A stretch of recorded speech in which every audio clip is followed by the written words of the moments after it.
بسم اللہ الرحمن الرحیم۔ السلام علیکم۔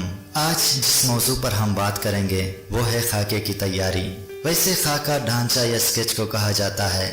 خاکہ ایک صنف ادب بھی ہے جس میں ہم کسی شخصیت کے بارے میں مختصر طور پر اس طرح سے لکھتے ہیں کہ اس کی تصویر ہمارے سامنے آ جاتی ہے، لیکن جس خاکے کی ہم بات کر رہے ہیں وہ تحقیق میں موضوع کے انتخاب کے بعد اس کی منصوبہ بندی ہے۔ خاکے میں ایک محقق یہ بتانے کی کوشش کرتا ہے کہ میں نے کون سا موضوع لیا ہے اور اس میں کون کون سے ابواب شامل ہوں گے، اس کی اہمیت کیا ہے۔ آئیے یہ جاننے کی کوشش کرتے ہیں کہ خاکہ کس طرح تیار کیا جاتا ہے۔ خاکے کے شروع میں یعنی پہلے صفحے پر خاکہ برائے ایم فل یا خاکہ برائے پی ایچ ڈی لکھا جاتا ہے۔ اس کے بعد موضوع کا نام لکھا جاتا ہے۔ اس صفحے کے درمیان یونیورسٹی کا لوگو لگایا جاتا ہے۔ لوگو کے دائیں طرف محقق کا نام جبکہ بائیں طرف نگراں کا نام ہوتا ہے۔ اس سے نیچے رجسٹریشن نمبر، یونیورسٹی کا نام اور سن لکھے جاتے ہیں۔ یہ خاکے کا پہلا صفحہ ہوگا۔ خاکے کے دوسرے صفحے پر یونیورسٹی کے اراکین بورڈ آف اسٹڈی کے نام ایک درخواست لکھی جاتی ہے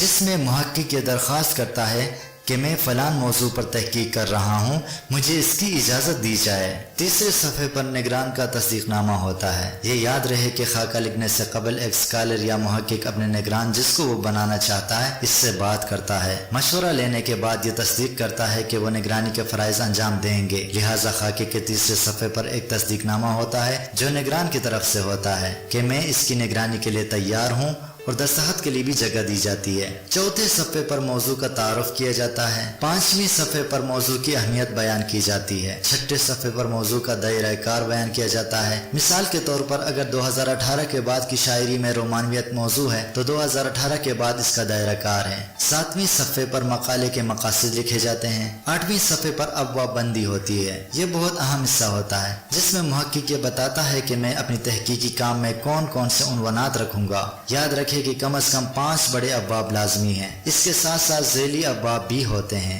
صفحہ نمبر 9 میں ذیلی ابواب کا تذکرہ ہوگا۔ مثال کے طور پر اگر میر تقی میر کی غزلوں کے حوالے سے موضوع ہے تو بڑا باب میر تقی میر کا ادبی سفر ہوگا، اور ذیلی ابواب میں میر کی پیدائش، میر کی تعلیم، میر کا خاندان، میر کی شاعری کا آغاز وغیرہ ذیلی ابواب اس صفحے پہ لکھے جائیں گے۔ اس طرح خاکے کے آخر میں اگر ممکن ہو تو ان کتابوں اور رسالوں کے نام کی تفصیل لکھی جائے گی جن کی مدد سے مقالہ لکھا جائے گا۔